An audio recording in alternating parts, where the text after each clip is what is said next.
Now, something that you need to do understand that if you are integrating x raised to power n to n, is that you are going to increase the power by 1 and then divide by the new power that you have gotten, and then you shall say plus c.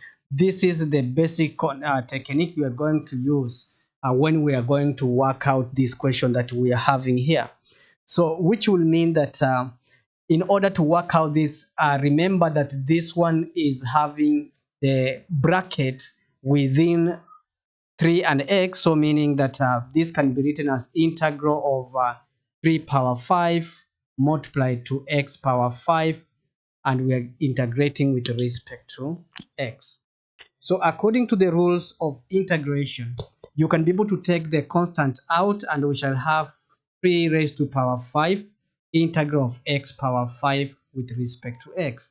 Then now we can be able to apply this rule that we are having here, and then we are going to have this as 3 raised to power 5 multiply to the answer you are going to get here is actually x 5 plus 1 divided by 5 plus 1. Then we shall have the constant, and we shall say this is going to be what?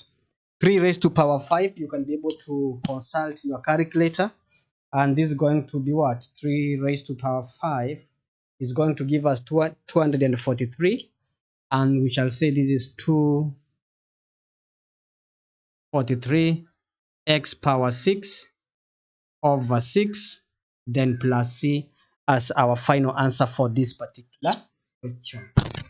Now, this now is a different case whereby we have this term, right? It's not a single term here. How are you going to approach that?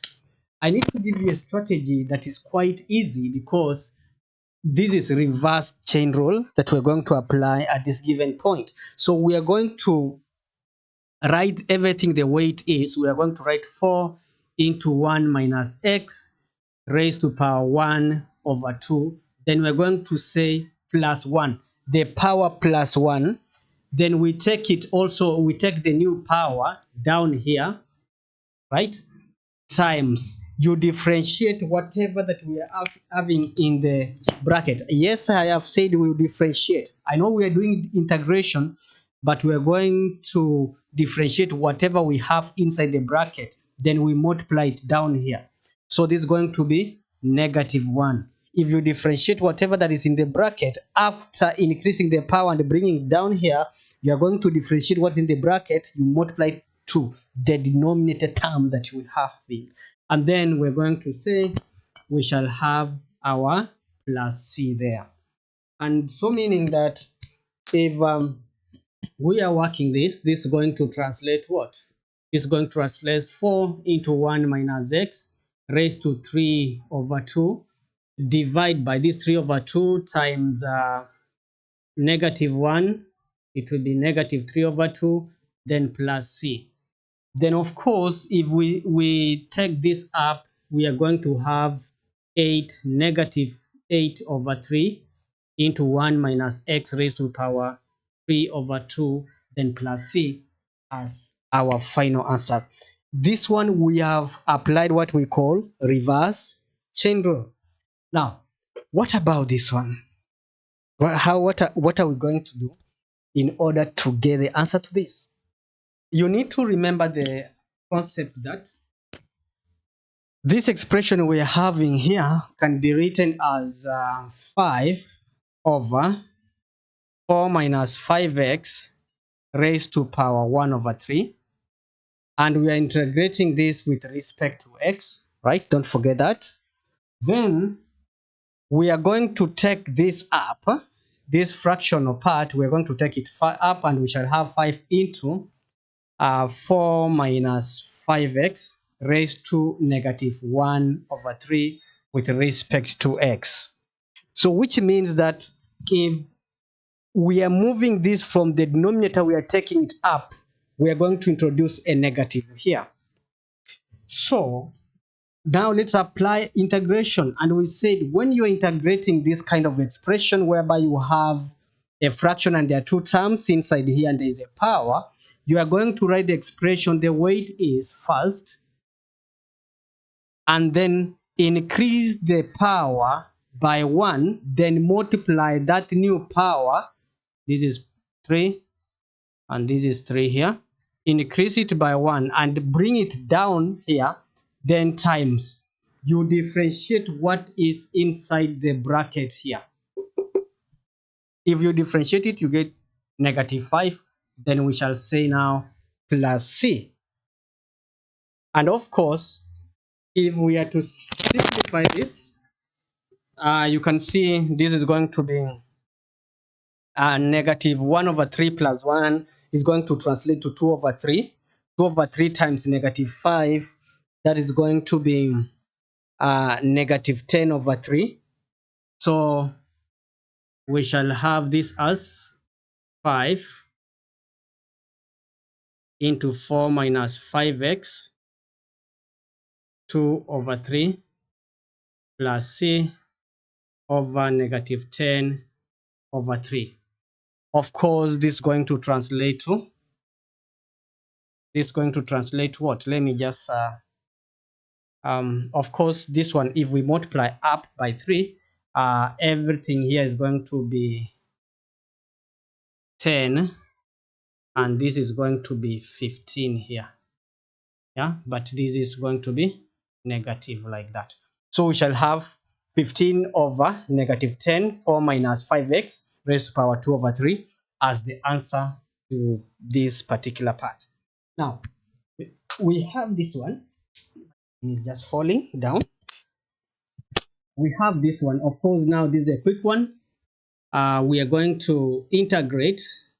If we take it up, it will be 3 into 2x plus 1 raised to power -3 plus 1 minus 2x raised to 1/2 with respect to x. Now, you can see we are having this kind of expression whereby we have two terms and then there is a power.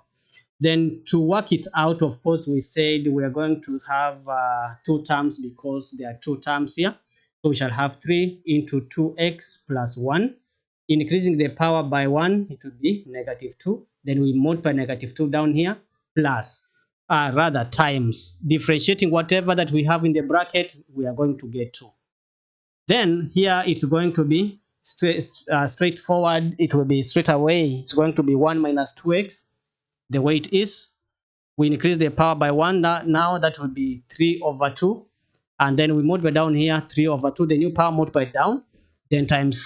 Differentiating here, we shall get -2 there. -2 there. Of course, we must say that we have plus C at that point. So simplifying everything that we have here, we shall end up having -3/4 2x plus 1 raised to power -2, then plus this and this will cancel out. We are going to remain with -3, and that means it's -1/3 into 1 minus 2x raised to power 3/2, and finally plus C as that. So basically, that's what we are going to do in that case in order to arrive at the answer of this integral here. And I believe you are following. Let's now look at a scenario. You have an expression like this. We have x appearing the denominator and x appearing the numerator. So in order to work out this, first we need to expand x plus 4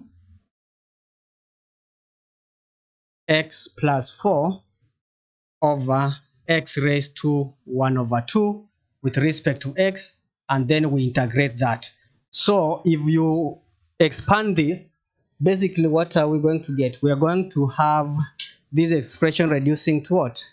Reducing to x squared plus 8x, then plus 16 divided by x raised to 1/2. So with respect to x. So meaning that each of these terms that we have at the numerator is going to be divided by x/2.